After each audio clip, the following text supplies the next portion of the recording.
Hi, everybody.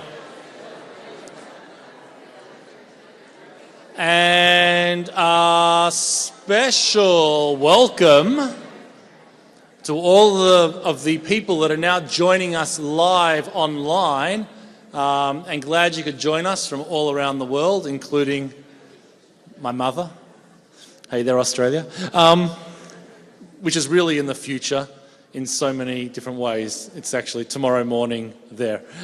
So welcome everybody back to the second part of the Jewish Futures Unconference, where we have a chance to think about our vision together, but we're being prompted here by 6 pretty brave individuals.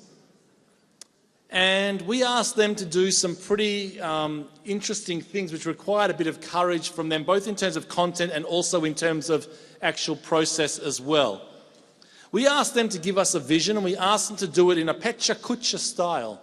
Some of you might be more familiar with this as an Ignite fashion, but Pecha Kucha was designed to try and make sure that people got to the ikar, got to the real point of what they were trying to make in as concise a time frame as possible. The original Pecha Kucha was 20 slides, 20 seconds each.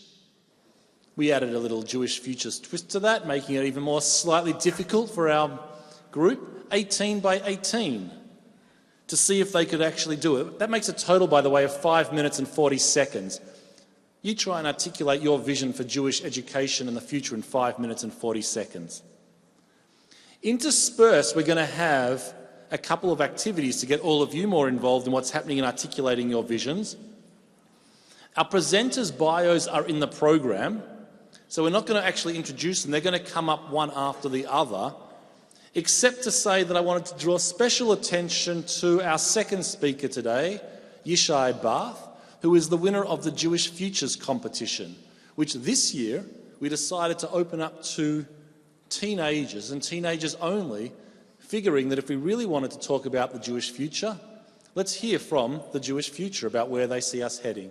And Yishai was the winner of that competition, and today he'll present his vision for Jewish education and life moving forward as well. The only thing I would say is let's be a bit kind to our speakers today, recognising there might be a few technical glitches that go on, a few hiccups and a few stutterings that might take place, because the pressure is actually fairly enormous when you're trying to confine yourself in this time frame. So let's give them a bit of flexibility and just play with us if we need to adjust ourselves.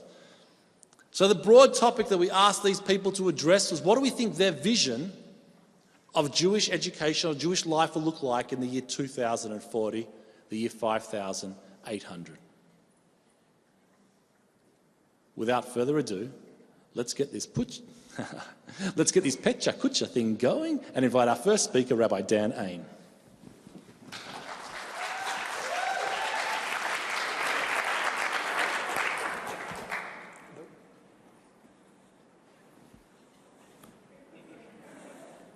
So this is a picture of me being ordained by Rabbi Neil Gilman at JTS. I arrived at the seminary in the summer after 9/11, and I was looking for God. I had the privilege of serving as Rabbi Gilman's research assistant and what he thought was a tech advisor. And one morning he came in with a gift that he had just received, and it was a brand new shiny Palm Pilot.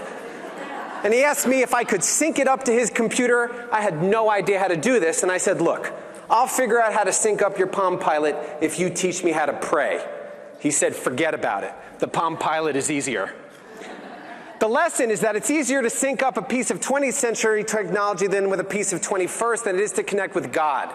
And one of Rabbi Gilman's most mysterious statements is that if you don't know where you came from and you don't know where you're going, then you can't know where you are. It's why he's so interested in Jewish eschatology, the notion, as the prophet Daniel spoke, that at the end of days we'll be resurrected with our bodies and called to judgment by God.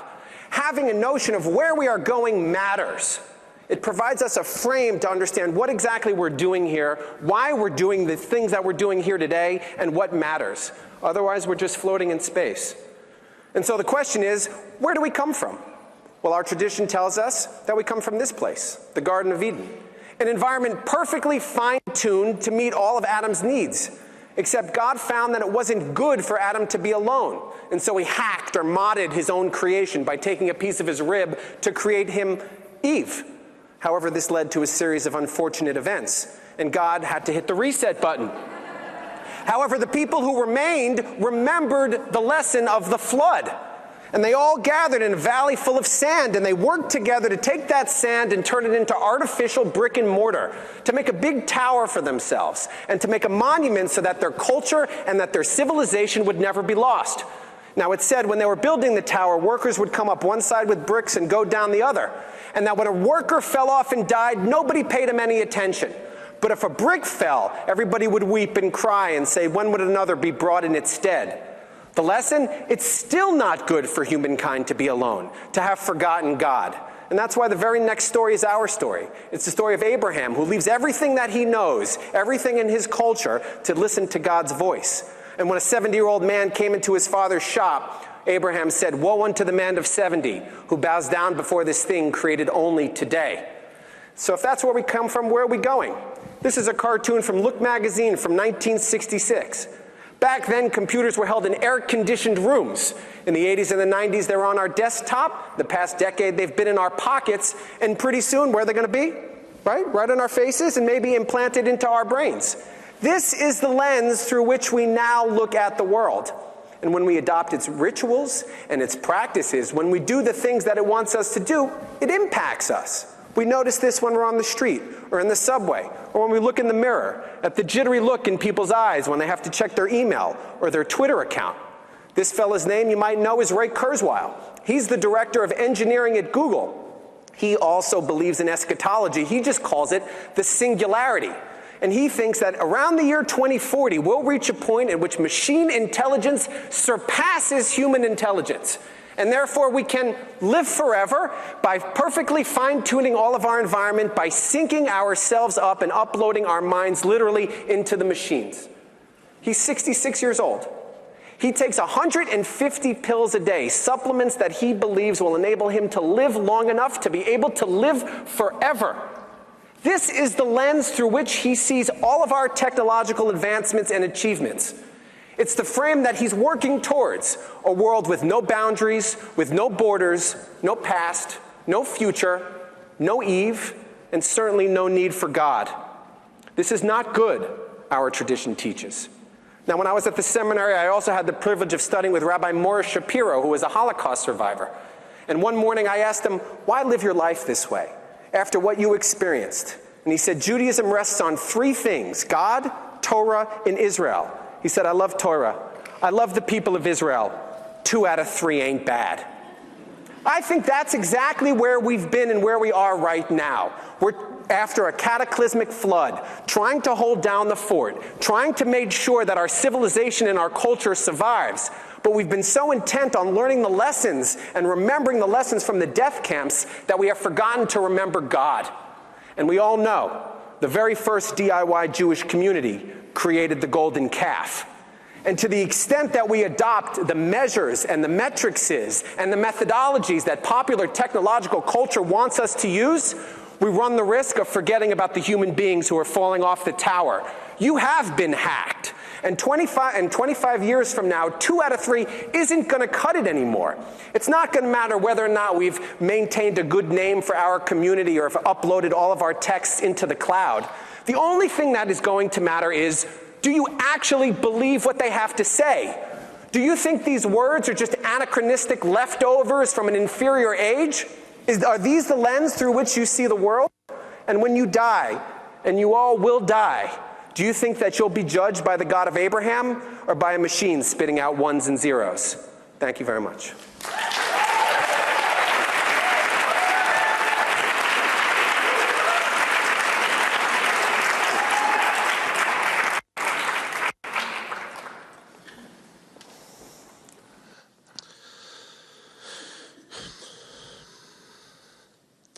Texting, technology, they've changed our lives.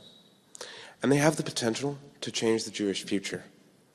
By bringing that potential to bear on community, universalism, observance, and links, we can achieve a paradigm shift I call cybernetic spirituality. In the future, will reach into a vast electronic ether, an interconnected web of Jewish vision. Words, music, stories, art, visual images, the transmission of emotion accessible to any kind of human mind. Technology can bring together people with common spiritual needs from around the world into customizable communities to facilitate deep spiritual growth in themselves and in each other. Community is vital to Judaism, but it is not always easy to create or to maintain. In-person Judaism is wonderful, but for many of us, it is just not possible to find an in-person community that fits. In any single geography, it can be difficult to find that community whose people happen to share your spiritual needs and ritual preferences. Communities are fragile. Circumstances change. For young people, our communities are often temporary. Camps, youth groups, Israel trips. What we cherish most about our Judaism is the people we do it with. Suddenly, our communities dissolve, and our very connection to Judaism is weakened. Technology is the solution. Search engines, databases, polling, especially video chat, make possible small, durable communities based on common interest in particular aspects of Jewish practice. On any Friday night, anyone will be able to log on and see who wants to do something Jewish. Anyone, regardless of genes, might resonate with Jewish tradition. We must embrace these kindred spirits. We need only put the light at the core of our tradition into a framework with universal appeal and use technology to bring it to the world. This is the key to a strong Jewish future. Recently, a brand new religion has attracted hundreds of thousands of mostly young people. The religion is called Jediism, and it is based on the Star Wars universe portrayed in books, video games, and movies. What if we could use the power of media that way? Nerdfighteria began as a study group founded by author John Green. It became a viral movement. Their YouTube channel has 301 million hits. Their hand sign might look vaguely familiar. What do these things have in common? Universal appeal, media, viral communication. We can use technology to engage in dialogue and learn from other great traditions of the world. Without diminishing the glory of our tradition, we do not have a monopoly on God, truth, or morality. We are a light unto the nations, but there are others who shine with us. Our observance needs to be more accessible, more positive, and more relevant. Jewish practice should help us to wrestle with life's trials. For example, the Yom Kippur liturgy should provide a framework for healing from our mistakes, but it just doesn't resonate with many in my generation. Jewish ritual needs to use media in innovative ways. Rituals can be built around art, music, dance, video, stories, and more. This will allow each person to experience Judaism through the lens of their passions and strengthen their inner resonance with Jewish practice. We need to experiment with creative ideas like we have at BBYO, where I'm a leader. Jeopardy, Talmudic debate tournaments, social justice seders, integrating popular music into ritual. We even designed a service around a game of ultimate frisbee. But even today's ideas can quickly become passé or irrelevant. We don't need new fixed rituals. We need to use technology to make our Judaism flexible and adaptable. That is the paradigm shift. Perpetual, collaborative, organic evolution of Jewish practice, no matter what the future may bring. community, our bonds to each other, universalism, the cohesion of our relationship to the larger world, observance, our link to our tradition. Each of these things is important, but we need to strengthen the links among them, creating a nexus that holds them all together.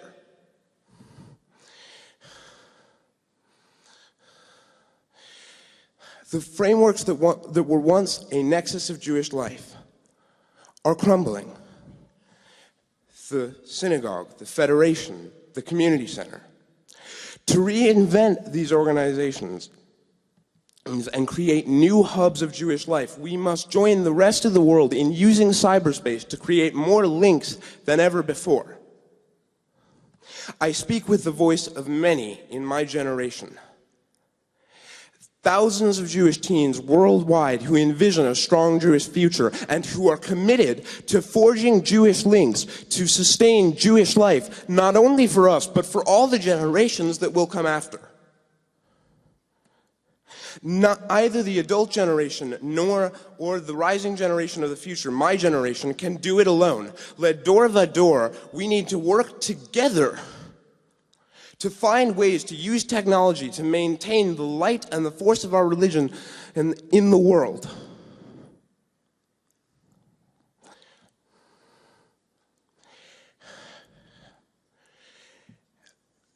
I was asked what I see, what my vision is for the Jewish future. This is my answer. I see us all embracing cybernetic spirituality, and I see you online.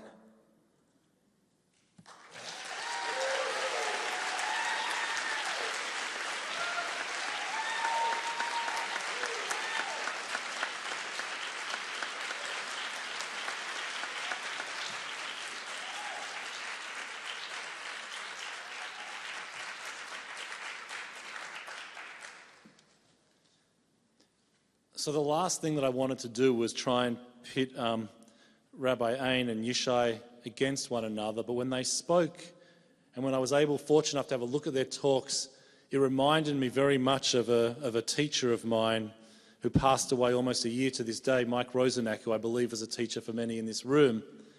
And he spoke about the difference between the distinction between authority and relevance. On one extreme, there were those who strive to teach Torah and the text and language and values and ethics. The knowledge is the most important part about Jewish education. In the other polar opposite piece, he spoke about relevance, meeting the learners where they're at, really becoming what Yishai was saying, connecting to them no matter where they are. And I think this tension is very real in all Jewish education, this tension between this relevance and authority that we face in our lives. Does your vision for Jewish education moving forward lean more to the relevance or more to the authority or somewhere in between? I think this is the most often quoted text in Jewish educational conferences, and I deliberately wanted to return to it today. Chanoch lenor al pi darko, gam ki yaskin lo yasur mimena. Chanoch lenor al pi darko. Train up a child or educate a child in the way he or she should go. When she matures, she will not deviate from it. From Mishlei, Proverbs 22:6. Here's what I'd like you to do. Turn to a person next to you. Spend a couple of minutes looking at this text together. Ask yourself the question specifically. What issues does this text arise for you? And pay careful attention to the comma, at least in the translation that's been deliberately put there to help orient our thought to a possible tension in the text itself. We're going to spend about 7 or 8 minutes just talking to the person next to you about this text, and then we'll come back together. Chanoch lenor al pi darko.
Thank you.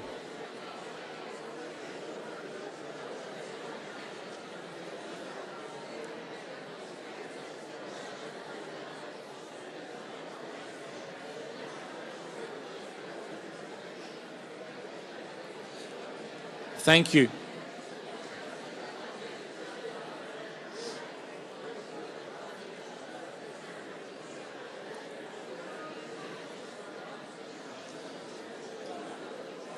Thanks. It was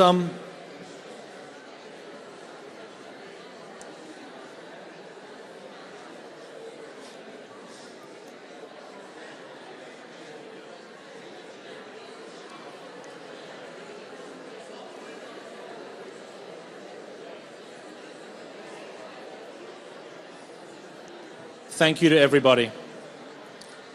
Thank you.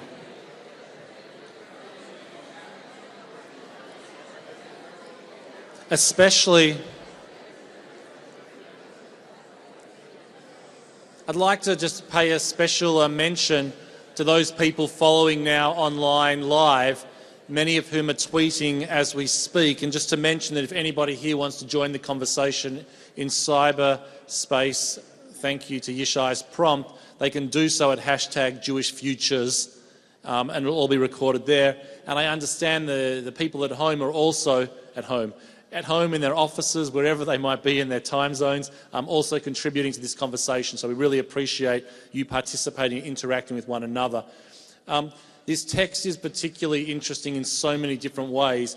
A few of our speakers coming up are going to talk specifically about the role of language, and here's one particular instance where language really does make a difference, and translation is all the more important.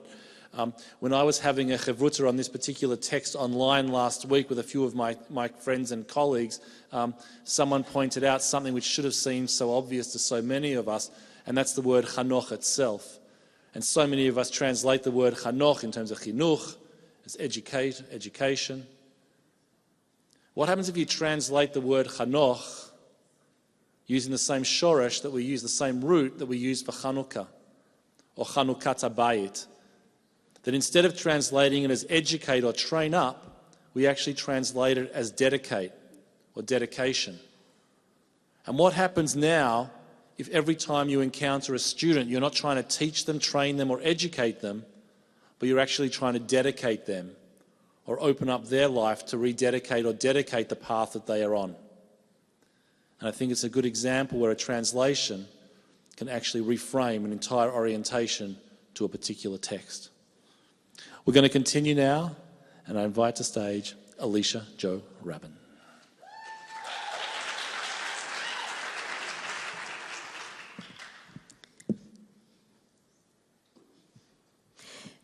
We Jews are good at studying texts and celebrating holidays, good at communal gatherings, rituals for major life cycle moments, births, deaths, weddings, and coming of age. What we could perhaps be better at is meeting people, especially people who are not religiously engaged, in their everyday struggles. We all experience moments of loneliness, of disappointment, challenge, or failure. Other traditions, I think, have a highly developed practice of relating to individuals in these moments of crisis, as revealed by a quick look at the self-help shelf, where you see a lot of Christianity and Buddhism, but not so much Judaism. But our tradition does contain what I believe is a vast, untapped resource for solace and company in dark moments. It lies in the stories of the Torah. Just as ritual helps us navigate major life cycle moments, our foundational stories can help us navigate moments of personal challenge. They don't offer advice. Instead, they contextualize our struggles.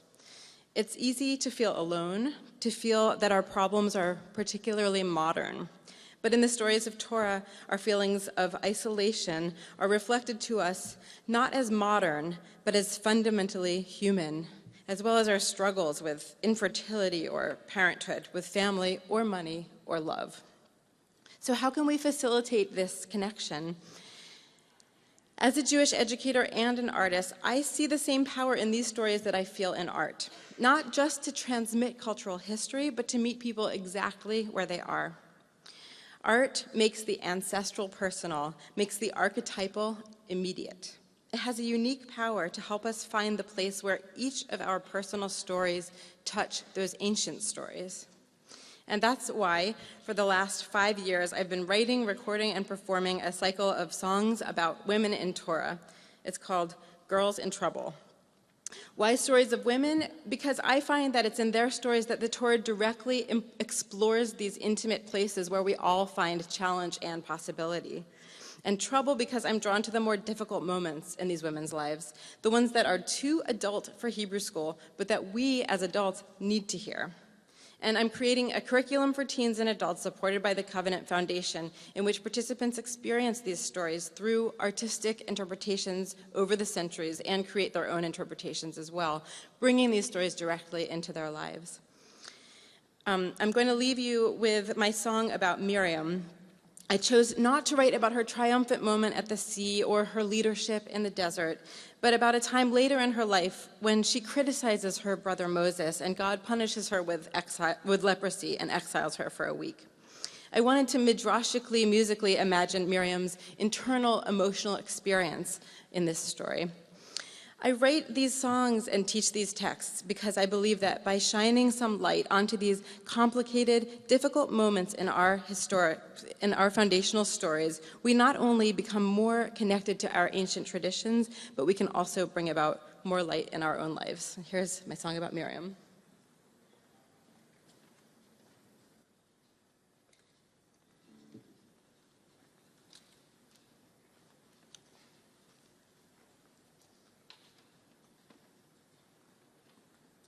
I have to play side saddle at this point.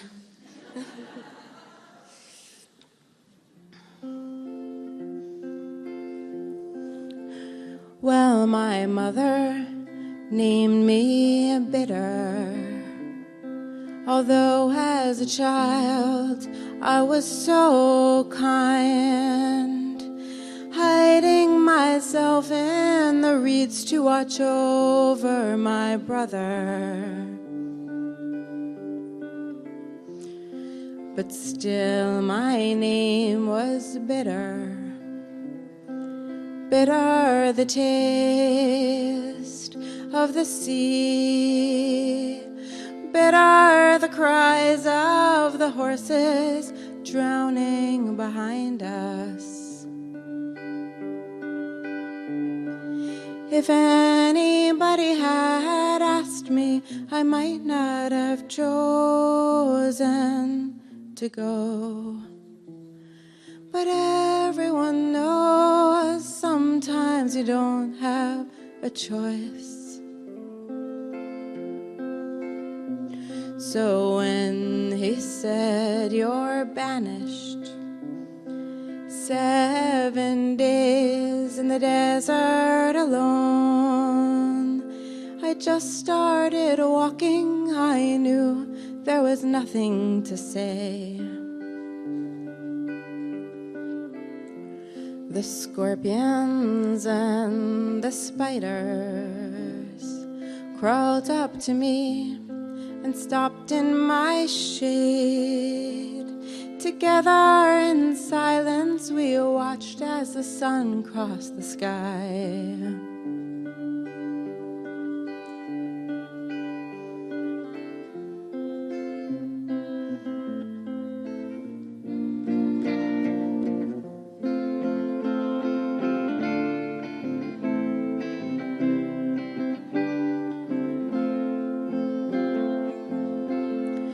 And if your father spit in your face, wouldn't you want to leave that place?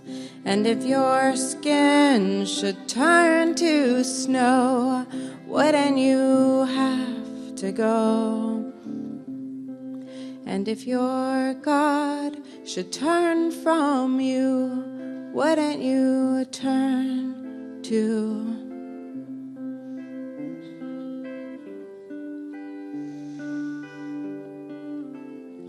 Still, I don't regret a minute, and I don't regret an hour of the week that that I lived all alone at the top of the mountain. Though no voice came down from heaven, and I never saw words written in fire, I did see the birds of prey pick all the carcasses clean. If anybody had asked me, I might not have chosen to go. But everyone knows sometimes you don't have a choice. And if your father spit in your face, wouldn't you want to leave that place? And if your skin should turn to snow, wouldn't you have to go? And if your God should turn from you, wouldn't you turn too?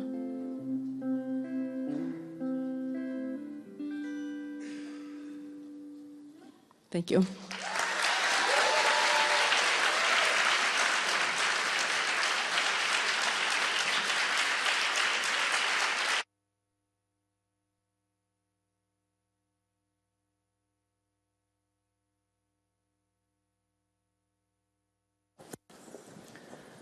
I'm really happy I have to follow that, let me tell you.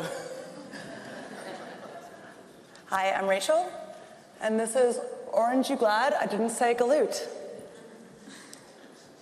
Thank you very much. It only gets better. So the orange. You recognize the orange, hopefully from our Seder plates, which is placed there to recognize the inclusion not only of women, but of our LGBT brothers and sisters, or if we are LGBT, then for us, which was originally something that Susanna Heschel came up with at Oberlin College in, I believe, the early 80s. My name is Rachel Sklar, and I am the founder of Change Ratio on the List and also the co-host of the Salon on the Jewish Channel. And generally, I am a feminist rabble-rouser, and today I am a Jewish feminist rabble-rouser, although every day I really am a Jewish feminist rabble-rouser. Change Ratio is an organization dedicated to increasing visibility, access, opportunity, and inclusion for women and underrepresented groups, and I believe that is the key to the Jewish future. At least that's what I'm going with. From On Being a Jewish Feminist, Women Are in Galut, We Are Community in Exile, said Pecha Bowman. And that, I think, is the perception of any group that is rejected by the mainstream, not brought in with fully equal opportunity and full equal participation. This is exemplified by the woman of the wall in Jerusalem. All they want is to be able to pray by the wall in Jerusalem, and that they basically are the purest representation of Judaism, just wanting to pray and be close to God, and feminism, just wanting their rights and just wanting to have the same opportunities as men do. So I'm going to talk a little bit about community. My friend Roger Bennett, who's the founder of Reboot, says that there are three elements of community: believing, behaving. And I always get that wrong, and I say believing, belonging, and becoming. So I have just amended this to the four elements of community: believing, belonging, behaving, and becoming, because the first three lead to the fourth and are an essential quality of what you want to become. You have to know what you believe, how you behave, and most importantly, who you will include and who gets to belong. So that's a very simple representation of community, the circle. I'm just going to keep on talking. For example, I am Jewish. I am Canadian. I love show tunes. Are you in my show tunes community? Yeah. That is a safe bet amongst the Jews. So, but communities overlap. So you can be a woman and a Jew who love show tunes and also share those qualities with other people, people of different races, people in the LGBT community. The point is that all of these different communities overlap with each other. And if you're doing something right, then they overlap and are made stronger by being allies. And if you're doing something wrong, you get something like wherein the people in the communities that believe, belong, and become only do so inward, and they don't do so outward. And as a result, the bonds become looser, and you get that. Thank you very much. Sterling, a bigot, a miser, a jerk, a sexist, not we're a fan of, and yet Donald Sterling went on Anderson Cooper and proclaimed himself a pious Jew who goes to the synagogue and don't want to be alive. And this is a Free Palestine onesie, a 20-year-old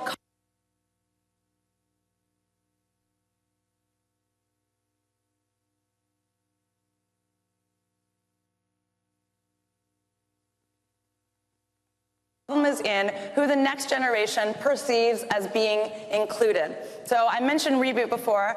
It is an organization. The reason I'm standing on the stage. The point is to grapple with what we are inheriting and what. And I think what we're inheriting, what do we want to do with it, and who do we want to be part of whatever it is we do with it.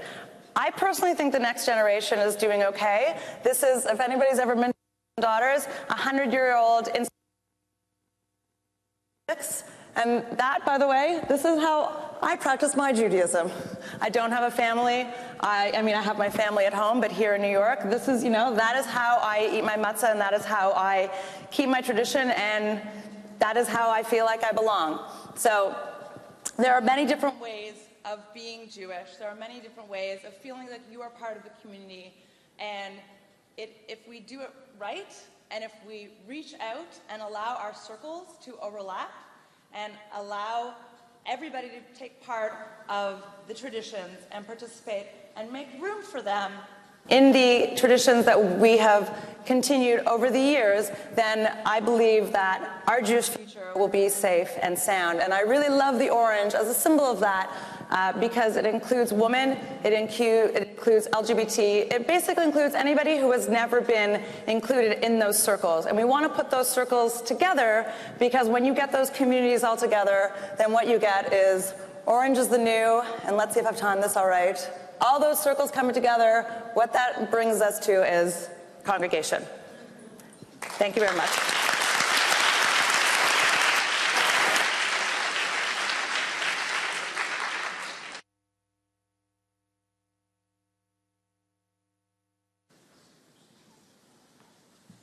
Sometimes things strike you more in the moment than pre-show, I guess. Just hold back on this for 1 second. You just go back one. Just a blank for a sec. Thanks, guys. It sort of makes me wonder. Someone told me before, I don't hold my R's properly. It sort of makes me wonder,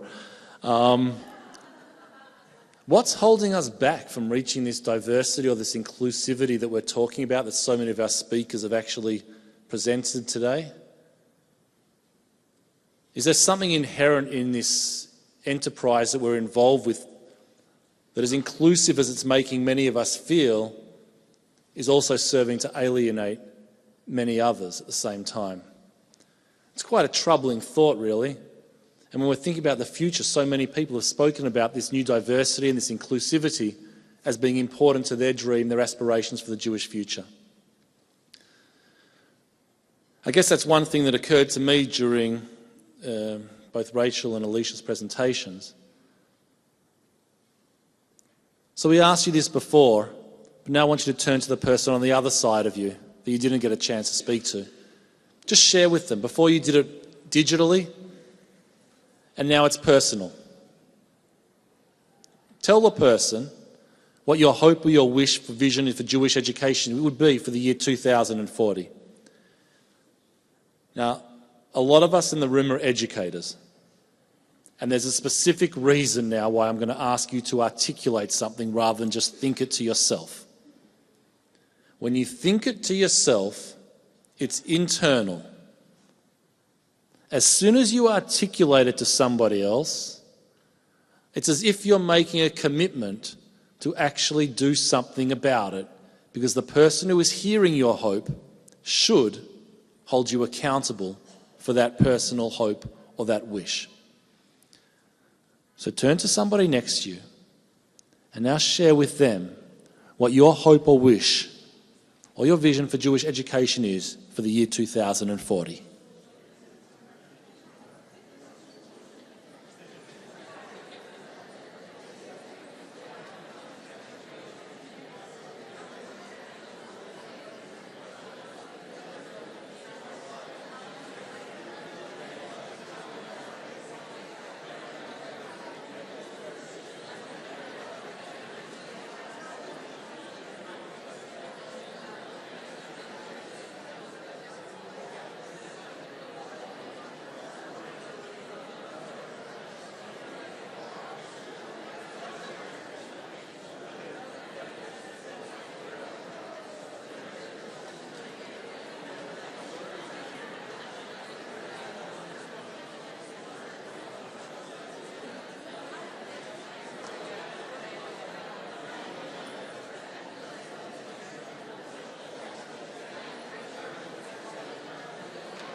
Thank you. I now invite to the stage, I'll just get you all back. Now that you've all declared your revolutionary visions,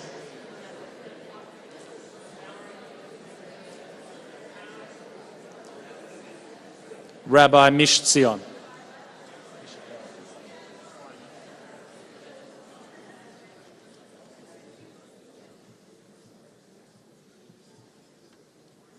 "800 years ago, a French Jewish merchant returns home from a business trip in Germany. Disturbed by the Jews that he met there, he wrote a poem. I am sick of Ashkenazim. Their beards are too trim, their faces too grim. They listen to their wives' every whim. The Jews of Aleman, he concludes, are not part of Israel. Lo Alman Yisrael. I'm reminded of this ancient poem whenever asked about the Jewish future. Our past is one of diversity and dissent. Can we envision a Jewish future which is diverse yet deep, divergent yet in dialogue with both other Jews and with the world? I'd like to answer this question through the frame of language. In an age in which technology, as we heard, is constantly reinventing the world, and geographic boundaries don't define us as much as they used to, it is language which is the unchanging technology. So what is the language of the Jewish future? Well, first, what is the language of the global future?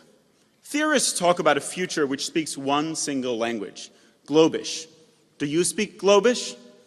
Globish is a watered-down, internetized, and simplified version of English, containing only 1,000 words, also known as Basic English, or my favorite, Simplish. For every one person who speaks English, there are 4 people in the world who speak Simplish. By 2040, Simplish is the language in which you can say anything and be understood by anybody. One world, one language. This sounds great, you might think. In fact, let's define the Simplish of Judaism. Let's evolve the 1,000 words, which if you know them, you can be fluent in Jewish. I actually think that would be the worst idea possible for the Jewish future. Jewish civilization is not a language that can be spoken in 1,000 words. In fact, a world of Globish is exactly what Jewish civilization has always pushed back against. Indeed, Globish sounds eerily like the Tower of Babel, which we've already heard about today, when all the earth was one language and one set of words. The inventor of basic English, Charles Ogden, even called his first essay de-Babylonization. So let's think for a second. What happens if language is limited to 1,000 words? Our language shapes our experiences and emotion, our opinions and identity. The limits of my language are the limits of my world. And a world limited to 1,000 words is a very thin one indeed. It might come as no surprise that Simplish was created as a language for financial transactions. Simplish might be useful to buy stuff with, but it remains mute and insufficient when faced with the emotional and ethical complexities of life. This is where the future of Judaism lies, and that of other depth traditions. In a world of globish business and consuming, Jewish must be the language of meaning and connection. That is Judaism's past as well. Concerned about an unjust human civilization and about the dangerous thinness of universal projects, the Torah set a totally different model. Avraham, who was chosen in order to, quote, charge his children and his household after him to keep the way of God, doing righteousness and justice. Which brings us back to the challenge of Jewish unity. Avraham's children speak their Jewishness in disparate languages. If 200 years ago the joint Jewish language might have been halakha, if 100 years ago we attempted to revive modern Hebrew as a secular language for all Jews, today it is clear that the Jewish people are hopelessly split between three distinct depth languages: Hebrew, English, and Yiddish. In fact, it's more like Israeli-ish, Americanish, and Yeshivish. Three languages which present very different responses to the modern world. Each one of them is playing out a very different interpretation of Abraham's vision to his children. This rift in the Jewish people might sound terrible to you. How can we be a people if we don't even have a shared language? But I don't think this is so bad or so new. I'd argue that different and diverse languages are the key to our success, as long as each one of them is spoken ethically, authentically, and deeply, and as long as they continue to challenge each other as they do today. Yeshivish challenges us to be fluent in our tradition, in its wisdom and its rituals. Americanish challenges us to translate Jewish concepts into the modern world. And Israeli-ish challenges us to take political responsibility for ourselves in our own ancestral land. But how do we keep the conversation going between these three distinct languages? A vibrant Jewish future that speaks three different languages requires connectors. People fluent not only in their own language, but traveling back and forth between the other languages. Such connectors need to have three characteristics. They need to be travel-ready, seeking to go out of themselves and engaging Jewish othernesses. They need to be idea-driven, recognizing a good idea for its value without bias or prejudice, and using that idea to ferment agents of change. And they need to be translators, skilled at taking an idea from one context and making it meaningful in another. The language of the Jewish future must be a thick language. It might be challenging to acquire, but only that way can it be rich and satisfying. And it must be in dialogue with other Jewish languages and with the world. Whether it's Yeshivish, Americanish, or Israeli-ish, each one of them challenging each other can bring about the Jewish language which we must speak to the future. A world of Simplish offers Judaism its greatest challenge, that when people seek to live with depth, emotionally and ethically, they should find themselves rooted in a rich Jewish language that helps them make meaning of their lives and of communities. That would make Avraham proud. Thank you very much.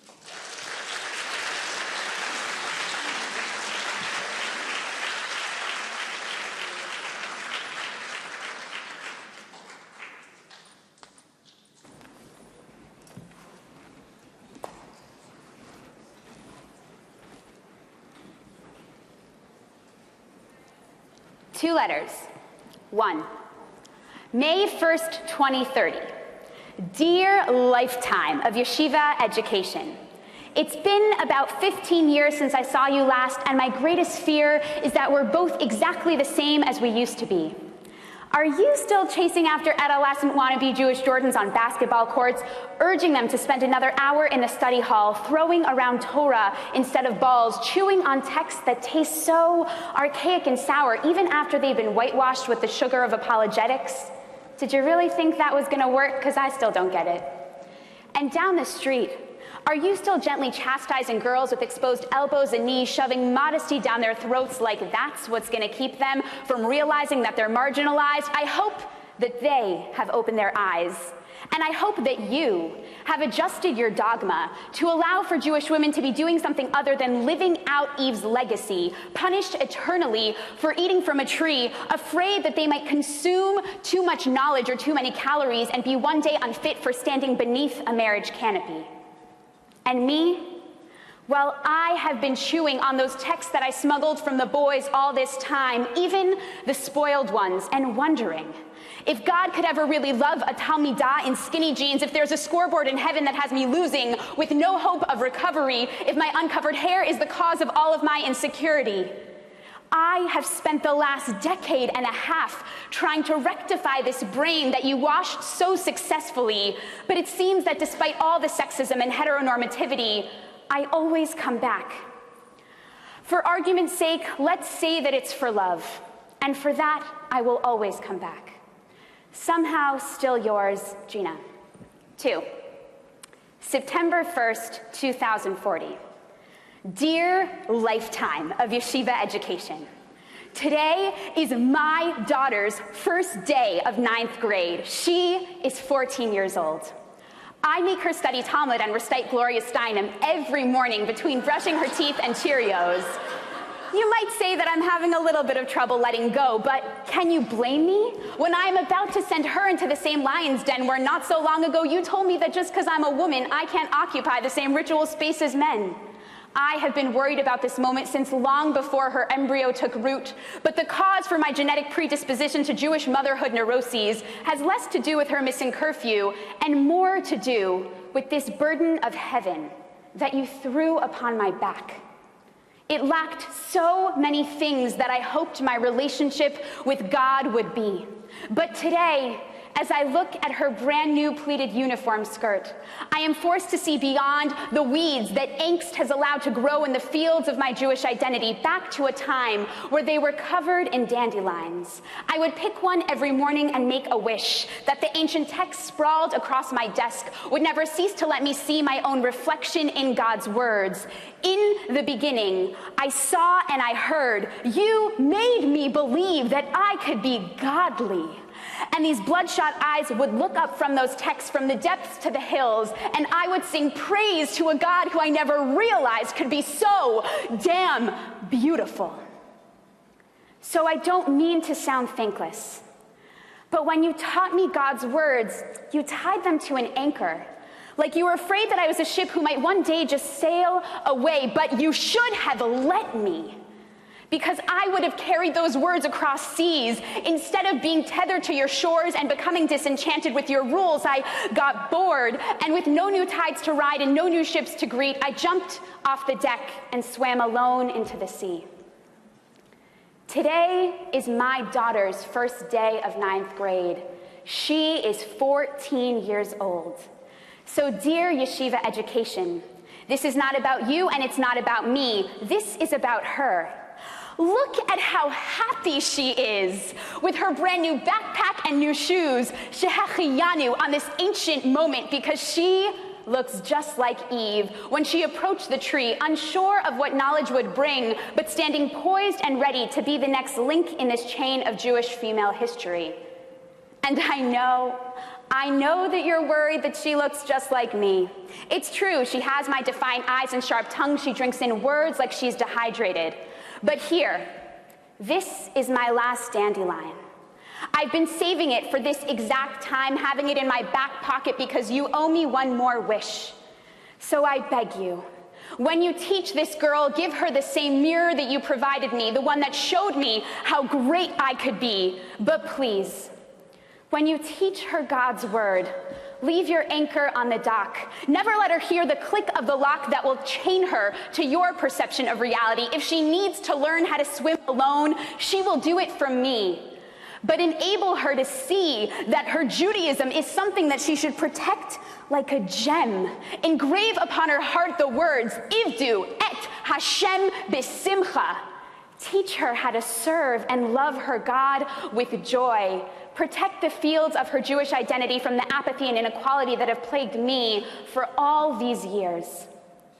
And me, well, for my part, I will try to remove the cynicism that has become my heartbeat. It's no easy feat, but she is worth it. And yeshiva education, just between you and me, if I didn't love you as fiercely as the cherubim's embrace, I would have never sent my own to you. Yes, we may have grown to be somewhat different, but in you, I have found my home. Somehow still yours, Gina. P.S. This morning, when my daughter quoted Gloria Steinem, who says, "The truth will set you free, but first it'll piss you off," I slipped a note in her pocket, and it reads, "Be a storyteller. Weave a narrative and tapestry of your own Judaism with the threads of your Jewish identity. Do not look to a faith that looks and smells like what it ought to be. Only your own truth will set you free. And when they piss you off, darling, as they are bound to do, you will come home to me, and we will swim in a sea of happy beside an island of divinity and bask in the light of a faith and a God who never dares to force us to see anything in black and white, because we all know that these eyes were made for seeing, that the colors of Judaism are their own excuse for being." Thank you.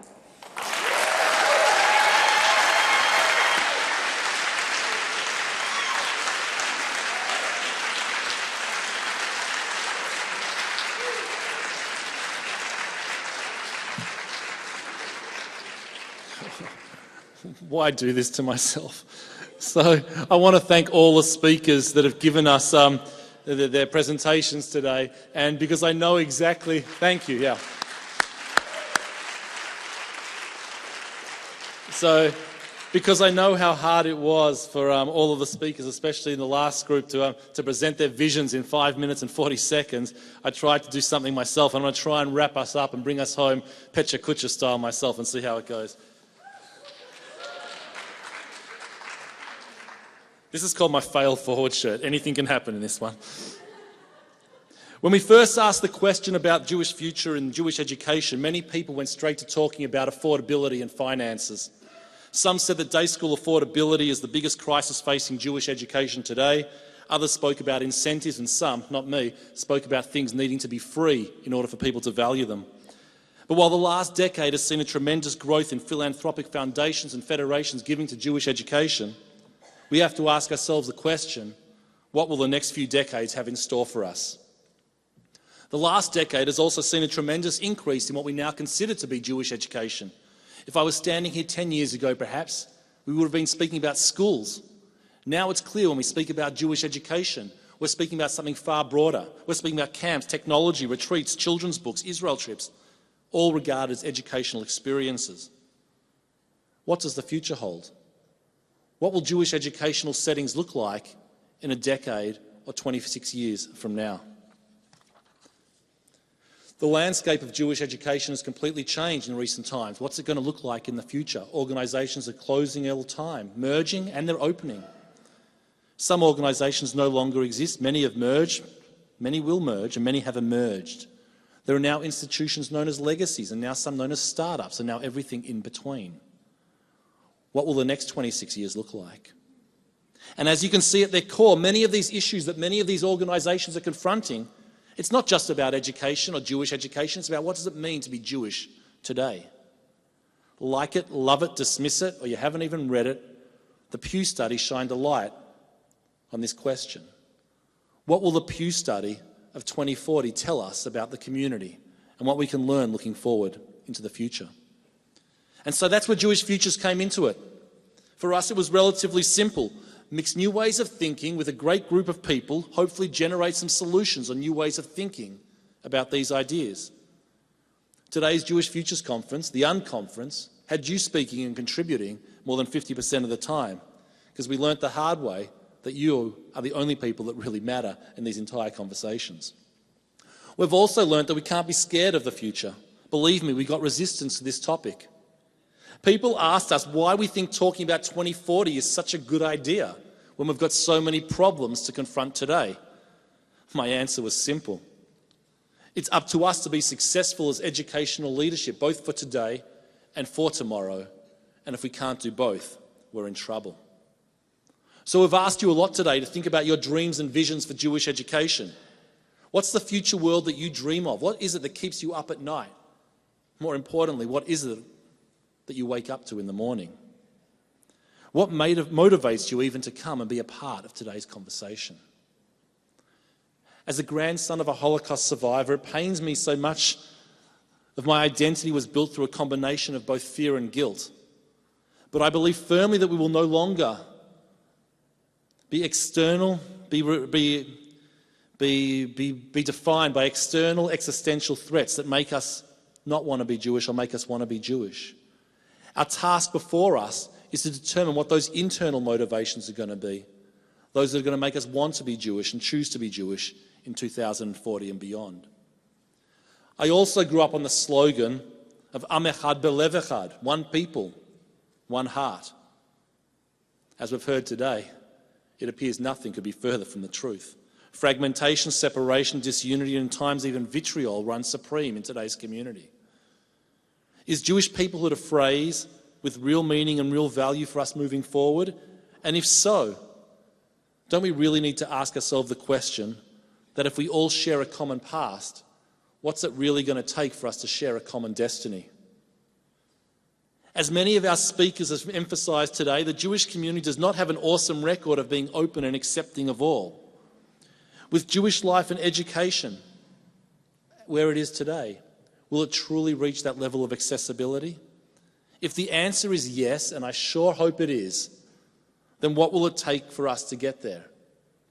And ask yourselves, what are you going to do to help us get there?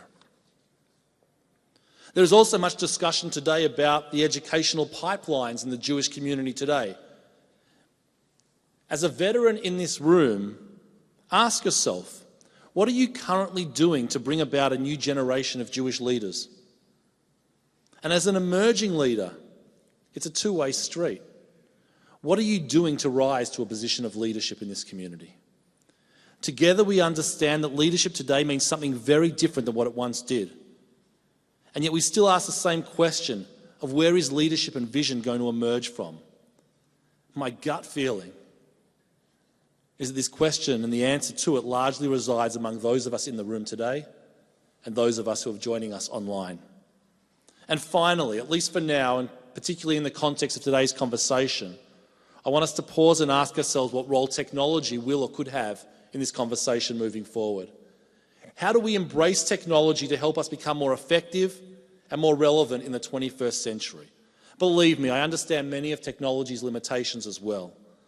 But I also understand that our Jewish children expect a digital reality that we as a community have been very, very slow to embrace. And as you leave today, perhaps even ask yourself what technology you want to learn more about so that you can have an even greater reach and greater impact in the world. The last two speakers spoke a lot about language and the word. Mish said it, Rabbi Michel Tzion, affectionately known as Mish to me and his friends, challenged us in some ways. What's the Jewish word or phrase that you want to pass down ledor vador? If you've got your cell phone nearby, please take it out. Recipient 22333, that's the person you're writing to. As if you'd write to David, you'd write instead to 22333, this mysterious person. And text your response 288166, space, and then the word that you'd like to pass down. What's the word you would like to pass down for future generations? What's the phrase of meaning that you want to see go forward? I'm taking a bit of liberty with Pecha Kucha, just to pause on this slide for a few more seconds, knowing that not all of our fingers are as nimble as our children's. And I'll pause before I continue, just to wrap it up.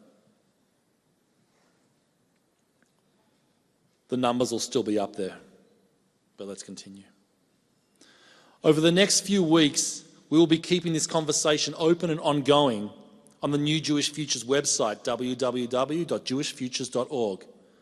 In advance, we want to thank our first 10 bloggers who have already added their brave voices to this conversation, and we encourage you to do so, to see what the conversations can emerge and where our thinking is collectively about the Jewish future. We've come to the stage now where I want to formally again acknowledge our sponsors and people who helped to make today possible. A special thank you to the Littman Camphor Family Foundation for Living Torah, the William Davidson Graduate School of Education at JTS, the Covenant Foundation, Friends of Bar Ilan University, and as always, our colleagues at UJA Federation of New York who helped to support today's conference and again all of the work that we at the Jewish Education Project do.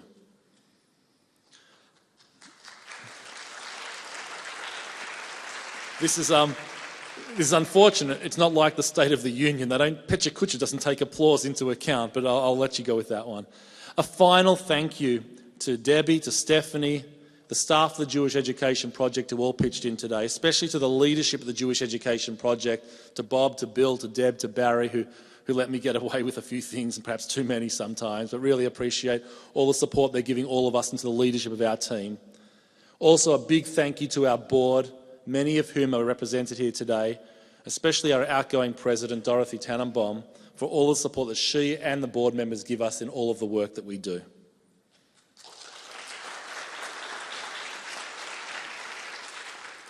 Luckily for you, I decided to break with one of the TED Talk rules. TED demands that every speaker shows the obligatory photo of themselves as a youngster with long hair.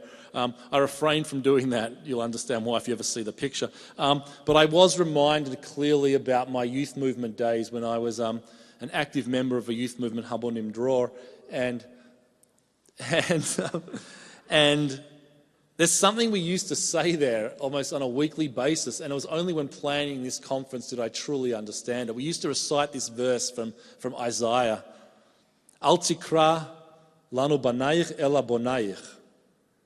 Don't call us your children, but your builders. And really, once I began to immerse myself in thinking about this conference, did I fully understand what it meant to be referred to as bonayich. May we all go forward from today, not just as our children will, but as our builders, toward 2040 and beyond. Thank you very much.